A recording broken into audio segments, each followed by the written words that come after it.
Well, welcome to this debate as to who the first settler in Linn County was. 1837 was the first year that settlers could legally enter this area, and it was known as the Wisconsin Territory at that time, but it would soon become the Iowa Territory.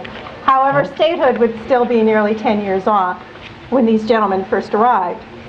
They couldn't purchase land yet because the government surveys had yet to even begin, and there was no government presence here per se. There was no land office, no courthouse, no towns yet in Linn County. People who entered this area did so at their own risk if they were going to try and settle, but there were a hearty few that did just that. So who was the first settler? In reality, there were already people living here for many, many years, hunting and gathering resources. This was their land, but they were being relocated at that time. They were being pushed out. The Winnebago and the Meskwaki had been the most recent occupants, and they still lingered in the territory for many years, but were generally friendly to the newcomers. There are half a dozen candidates for the first settlers. Dyer Usher, who claims to have come actually the year before in 1836, but then he left and came back in 1837, so your guess. Edward M. Crow, Jacob Mann, Charles C. Haskin, William ABBE, and Daniel S. HAHN. This debate is now over 170 years old, and still there is no absolute certainty as to who the actual first settler in the county actually was.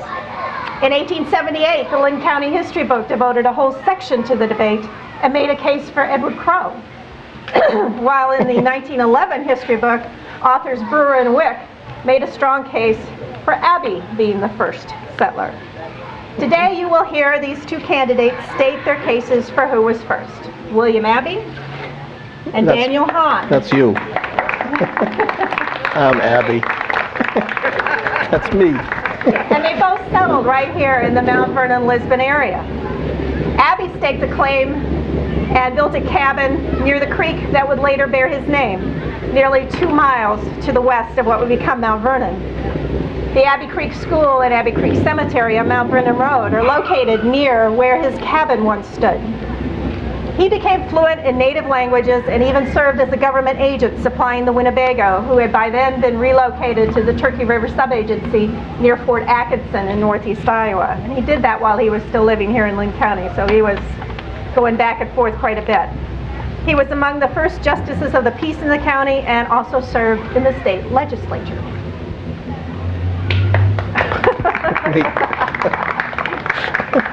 Daniel S. HAHN built his cabin just south of what would become Mount Vernon, near a location where his son John F. HAHN would open the first limestone quarry in the area. This is really just on the, well, it's actually now in the Mount Vernon locations out in the middle of a cornfield, probably is an archaeology site now.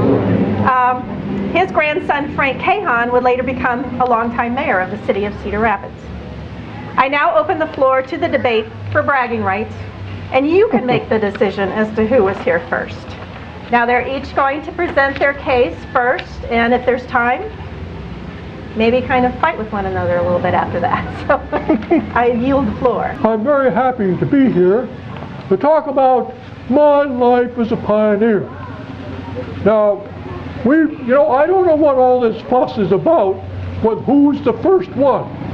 You know, when the war was over and Chief Black Hawk got what was coming to him, why, it was open season in this beautiful land. Now, I was living in Illinois, and I went to that war and fought with Abe Lincoln and a whole lot of other folks. And, we put old Chief Black Hawk down, and that was opened up this land for all of us. So, when we came here, we all came for the land. We came as soon as we could. We came from all over the place, and we never thought about who was first. Now, what seems to me that debate began back in about 1889, when all of us were croaking, dying off.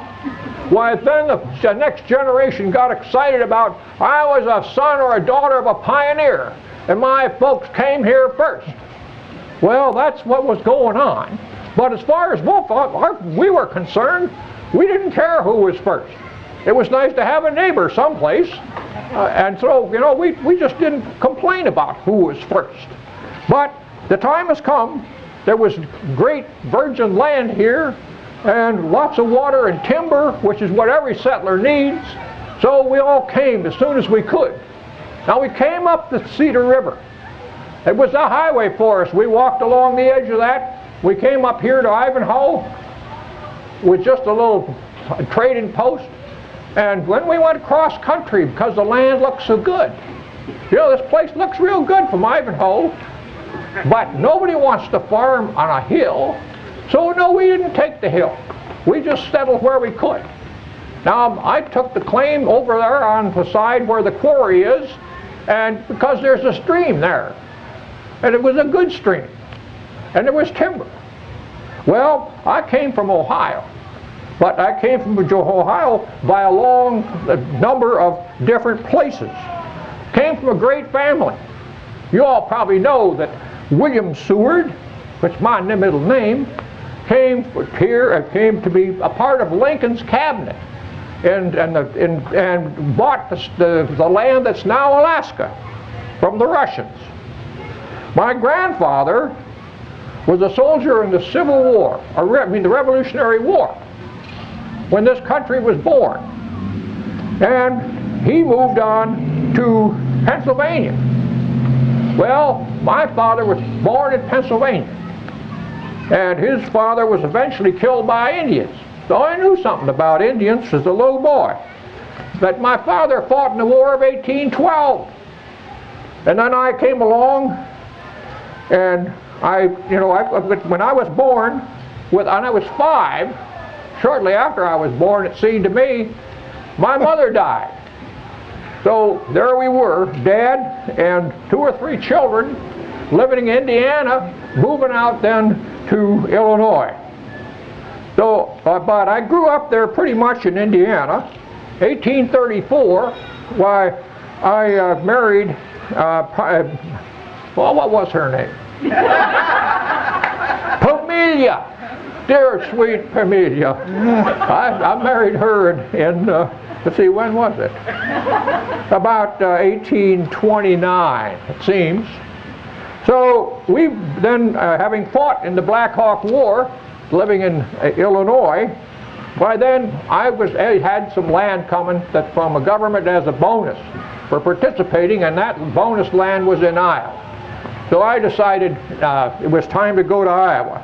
Now we were living at that point around, well, Mercer County, but you wouldn't know it by that. They all said at the time that little town of Galesburg might turn into something someday, but that was our nearest town. So we came from Galesburg, well, that area. Well, in the spring of 1837, as soon as this place was open for settlers, my brother-in-law and I packed up and we came up the river, found the land, and then we did what every good settler would do. We staked the claim by driving stakes in the ground, blazing the trees. The next thing we did was to build a cabin. And we started this cabin at summer. And that's why we wanted to build it around the woods. And we got that cabin up to as high as the walls were going to be before we decided it was time to go home. Because we could come back and we could put the roof on that cabin. So we did that. And we plowed some land, just so everybody could see that somebody had been there. Some white settler had been there, because that land was plowed the way every farmer plowed. So then we decided to go home and pick up our families. Well, my brother-in-law chickened out, and he stayed. But Pamelia and I and the 5 kids loaded in the wagon, came up, crossed the Mississippi, paid a fortune to cross there in the fall, and we arrived here in late August. Now, that's an important time here. Now, well, Pamelia, bless her heart, she was one of the strongest women I've ever known. She helped me lift those big logs up to make rafters for a roof that was a bunch of clapboard that we brought with us. Now, that was a heavy job, but we had that cabin all sealed up before winter. Now, we didn't have time to put crops in the ground, So we had to just make it the best way we could through that whole winter. And it was a hard winter, really hard. We were on the edge of starving a lot of times. We were stealing bee honey from wherever we could find it. The kids were out, I was out. We were snaring rabbits, shooting deer, just trying to stay alive. It was a hard winter. It was a long winter. So we started life in Iowa that first year with 5 kids, and I remember I had 25 cents in my pocket. That's a good way to start, but from the bottom up. Well, then my dear Pamelia, she died in 1881, and by that time I was father of 9 children. So, you know, it was a tough fight those last years, but some of the older ones were grown and had left home. But I just stayed and farmed and bought a little more land all the time, kept expanding my land, and plowed, worked hard, and lived a long life. Now I died, or was supposed to die, in 1899. So that makes me 90 years old when I died. You know, I outlived all those contenders. There wasn't a man alive that was as old as I was that came into this territory in 1837. I don't care what they say. I outlived them all, or else they moved on. Like Bill Abbey. He hightailed it out of here. Well, what's the fuss? I don't think there's much of a fuss. If anyone else was here that first winter, when things were so tough, I never saw a smoke chimney in all of that winter. Never saw any signs of life. And I know it was hard. I'd have given anything to have a neighbor, someone to help in that winter. So I don't see that there's any problem here. It seems in 1838, all kinds of people came. By 1840, just 3 years after we toughed it out, there were over 50 people in the county. And that was a little crowded for Abbey because that's when he left. Well, you know, and I hear that years later, the Marion Sentinel wrote a little bit about first settlers, and here's what they said, I've been told. Daniel HAHN is generally conceded to be the first white settler in Lynn County. And Pamelia, bless her heart, was to be the first white woman here. So, I just say in about 1894, 4 years, a man came to see me who said he'd been studying this question for 4 years. And he was writing an article. And here's what he said for history. I want to quote him, Mr. Daniel. I said to him, quote, my brother-in-law, Charles Moberly, and I came to Lynn County in the spring of 1837. We made our claim, we built our cabin to a square, did some breaking, and in that late part of August 1837, I moved my wife and 5 children from Mercer County, Illinois, into that new cabin. Now, Mrs. HAHN was the only help I had in putting up those weighty poles on the roof that was to cover our hut. At that time, there was no other person or settlement in the township or the county, to my knowledge. So just remember, when I repeated this to Mr. Daniel, Bill Abbey was long dead in California, and I still had 9 years to go. So don't believe what you hear from all these other braggarts. You've heard the truth. Thank you.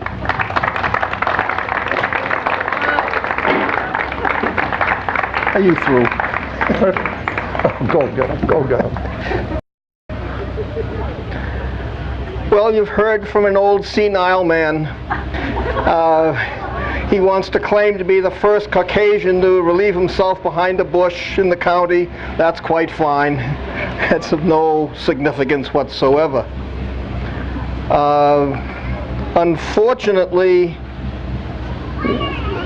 his age, maybe his lack of education, who knows what, confuses him, since he claims that whatever he did was in 1837 and the record shows that I, William ABBE, came here in the autumn of 1836. So someone should explain how the calendar works to this man. And my story is, like his, one of a fairly typical early settler in the West, certainly in the Midwest, and could be certainly in this county. In that he gave you lots, and his story contains, for sure, lots of the details of what early life was like here and the effort that was involved.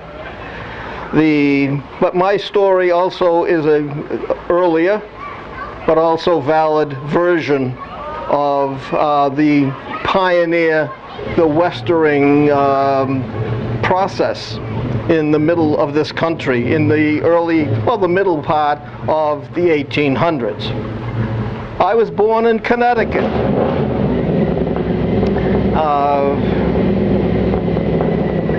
Yes, sort of a much more noisier place than Lynn County might be.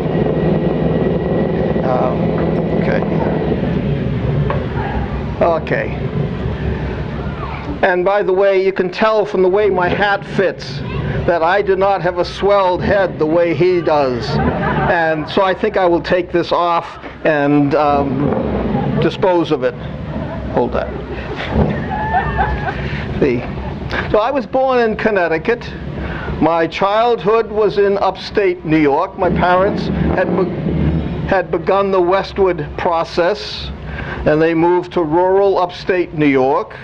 And then I was a young man in northern Ohio, in Elyria, Ohio, just south of Lake Erie. And about the time that Oberlin College was being created in the neighboring town, I moved to Lynn County. I left northern Ohio.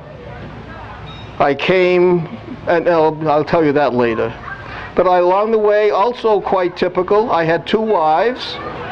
The first gave me 4 children, died from disease, and she had come with me to Lynn County.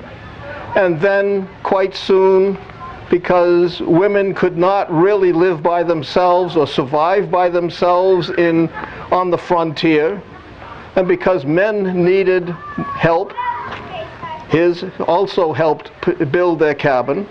I remarried fairly soon and had 2 more children. And this was a fairly typical pattern of people moving to the West. Now I've made these notes just so that I keep this story accurate, correct, and irrefutable. Well, anyway, I came here in the summer of 1836. I left Elyria, Ohio, took a lake boat and then a river boat down to Rock Island. I did not come through Galesburg, that route, but went down the Rock Island, down the Rock River to Rock Island, came up the Red Cedar River, as he later did, and found a little brook, which out here, by the way, is called a creek for some reason. And over time, that became known as Abbe's Creek. And there, west of where we are now, I also staked out a claim and made known or made evident to anyone who might come by that this had been at least claimed, and went back. And so I returned in the autumn of 1836, not 7, and went back to Ohio to gather up my family, make preparations, and we came back. So that in 1837, in February, not in the autumn or whatever, we came across the river, the Mississippi, on the ice. No sense paying to do what you can do by yourself. And we came here to the county in the spring of the year, in April 1837, and began to build our one-room cabin. It was 12 by 14. A 14-foot long log was essentially all that a person with help could raise. It got too heavy if they're any longer than that. So many of the earliest cabins, you don't have any plans, that was the size of them, that's how big it was going to be, because that's what you could move. And then as the summer went on, in 1837, we built another cabin, same size essentially, nearby, and then later closed in the area between them, so that by the end of the summer and early autumn we had a 3-room house. 2 log cabins, essentially 2 log houses, joined by a covered enclosed middle section. And it had a loft plus the 3 rooms on the, might say, ground floor. And we lived there from 1837 until 1842. We lived on a farm, a property that was essentially 400 acres, which was a huge estate in those days, because no family could possibly clear or farm that much land. You'd have it, could be sold to later comers. And that's partly what I did. And then from 1842 to about 1845, we moved toward Marion, about halfway to Marion. And in this case, purchased about 300 acres of land. Again, more than one family could use, but as the population would grow here, that land could be sold to later comers, like him. Except he never got here, that far west. And then in 1845, we moved to Marion, because I was becoming more involved in the life of the county. And after a year and a half or so in Marion, we moved to Dubuque, where I worked in the Federal Land Office for a while, for a season. And then in 1848 moved back to Marion, stayed there for a little over a year. But in 1849, news came of the gold strikes in California. And being enterprising, being adventurous, wanting to see more of the world, I took off with the knowledge of my family and went to the gold fields. And there I was smart enough not to become a miner, which was terribly hard, dangerous, and for almost all of them, unrewarding work. Most of the people who went to the gold fields didn't even break even, and came back, if they could come back, poorer than when they went. But I was a teamster, and I was something of a speculator. And so I basically helped or provided services to the miners and made money doing it and avoided the tedium of mining. And then in 1852 I came back to gather up the resources, prepare my family to take them back to California, to where I hope to have found the, quote, ideal place for us to live. And so I returned in 1852 to California with my son Andrew. We were there, and I died. So I never made it back to Lynn County or to Marion. But while I was still living here, I, in a way, typified many of the more enterprising frontiers, more flexible also, frontier people. In those years, 12 years from 1837 to 1849, and by the way, I was born in 1800, so you can tell about how old I was as this was going on. But I served really, if someone had wanted to come up with a term, of frontier builder. Again, as he pointed out, it really makes no and made no difference who might have been here in some part of this place first. I mean, I was, but he thinks it's no big deal, so okay. That's fine by me. But I served as a frontier builder, not just fathering kids. I was a land speculator, absolutely, sure. I was a farmer, clearing the land, raising crops, hunting and gathering to support my family first with the aid of the children and wife, but then also producing crops for various markets as well as our own use. I served as an informal jailer when before there was a might say, real jail.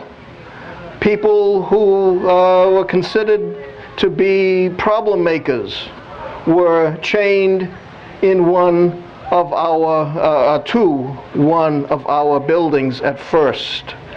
And then I built, not solely by my own hands, but I built the first county jail, this in Marion. It was a 2-room affair. One room was underground, keeps down the escapes. The other room was above it, and I brought the heavy trap door, which was used to close off the lower room of the jail. I brought it there and installed it. I was a justice of the peace, and I forget now whether I filled in the unexpired term of a sheriff or was just a deputy sheriff for the county, operating essentially out of Marion. I was a state legislator for one term down in Iowa City, when that's where the state capitol was and the legislature met. I was a state road commissioner, helping to lay out the roads, the early roads, often just plowed, indicated by a trace, a plow line, a furrow in the ground, which people could follow from one spot to another to help them from getting lost. I served in the land office, as I mentioned before, as an employee. And I supplied meat and other provisions to the Indian Agency at Fort Atkinson. And I also supplied the same kinds of goods to the troops stationed at Prairie du Chien. I had spent so much time dealing with and helping the Indians that I learned the Winnebago language and served as translator and also as their spokesperson when perhaps they were being robbed by other people coming to their lands or cheated in trade or what have you.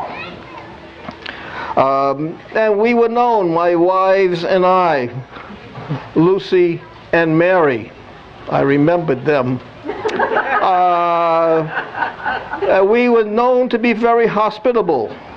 The road, the only road essentially between Dubuque and Iowa City, came near our cabins, and no one was ever turned away, Indian or Caucasian. No one was turned away that could be fed and housed. No charge, of course, no fee expected. And then when the time was right, to continue on their way. I traded with the Indians, and then like many here in this part of Iowa and even farther west, as well as in other places of the Midwest, when I heard about gold finds out in California, the lure of that, the chance for an adventure, an excitement, personal opportunities, I made arrangements with my family to leave, as many younger or middle-aged men did, and to travel overland to get to California and see what might come from that. And as I mentioned, I came back. We were making plans to go back. I left with one of my sons and never returned. But, and if any of us wanted to look in the 1850 census, the manuscript of the 1850 census, we would see that this was a, excuse me, a very typical life, very typical process. You can see from the census, they asked the parents, where were you born? And then they asked the parents, where were your children born? And over and over and over again, it was, I might say, they started in some East Coast state. And then a child was born perhaps there or perhaps in Ohio. And then one in Indiana. And then in the same family and generation, one perhaps in Illinois and one in Iowa. Or coming out of Pennsylvania, a little farther south, but the same process. Because he was a moving wave from the east into the frontier for new futures, new possibilities, new country. And this is what I did in my life. Thank you.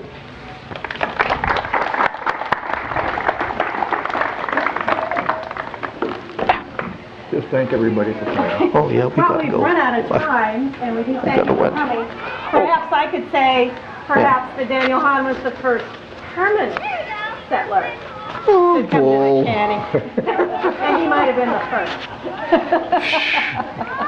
Well, The debate okay. rages on. No, no. Yeah, he had mentioned earlier. No, no, Yeah, no, no. He had mentioned earlier that if that was the conclusion that was reached, he would stand every man, woman, and child of whatever age for a round of drinks at the local tavern as soon as this was done. I have an appointment.